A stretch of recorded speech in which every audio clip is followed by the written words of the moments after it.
Hello friends, આજે આપણે બનાવીશું કાઠિયાવાડી સ્ટાઇલ ભરેલા મરચાં, જે સબ્જી રોટી સાથે ખાવાથી સબ્જી રોટીનો ટેસ્ટ અનેક ગણો આવે છે। તેના માટે મેં અહીંયા તીખા ન હોય એવા મરચાં લીધેલા છે, તમે જોઈ શકો છો। અને તીખા મરચાં હોય તો આપણે તો બી આને એક ચેકો પાડીને અંદરથી જે એની બી અને નસો જે હોય છે મરચાંની, એ આપણે આ રીતે કાઢી લેવાની છે।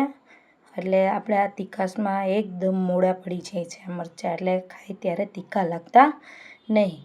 હવે આ રીતે બધા મરચાંને આપણે સરસ બી કાઢીને રેડી કરી લેવાના છે। ત્યાર પછી મેં અહીંયા એક ચણાનો લોટ શેકવા મૂકેલો છે, એને આપણે 1 ચમચી તેલમાં આ રીતે હલાવીને ચણાનો લોટ ગોલ્ડન બ્રાઉન થાય ત્યાં સુધી આપણે એને જોઈ શકો છો કે આવો શેકી લેવાનો આપણે છે।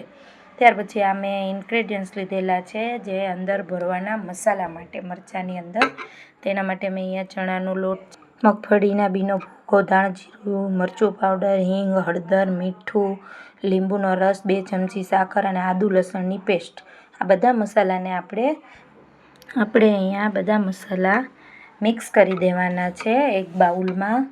અને એમાં આપણે 2 ચમચી તેલ એડ કરવાનું છે, એટલે આપણા આ મસાલો અંદર મરચાંની અંદર જે ભરવાનો છે તે એકદમ રેડી થઈ જાય છે બનીને, અને આનો ટેસ્ટ મસાલાનો બહુ સરસ આવે છે।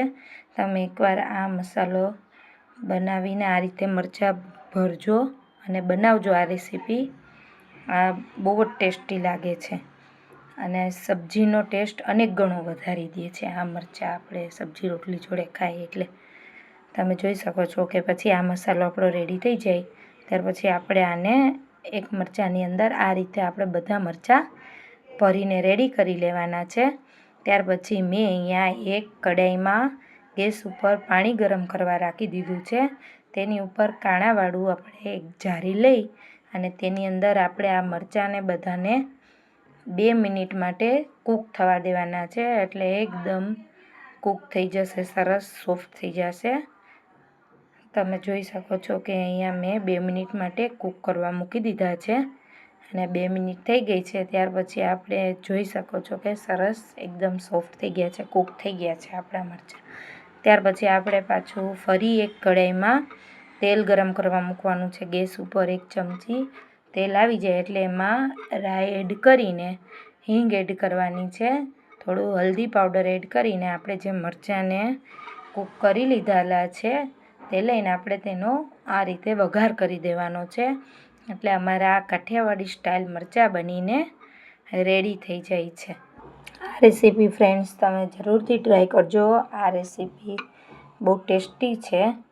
અને આ રેસીપી મારી સારી લાગે તો મારી ચેનલને લાઇક, સબસ્ક્રાઈબ અને શેર જરૂરથી કરજો। Thanks for watching my video.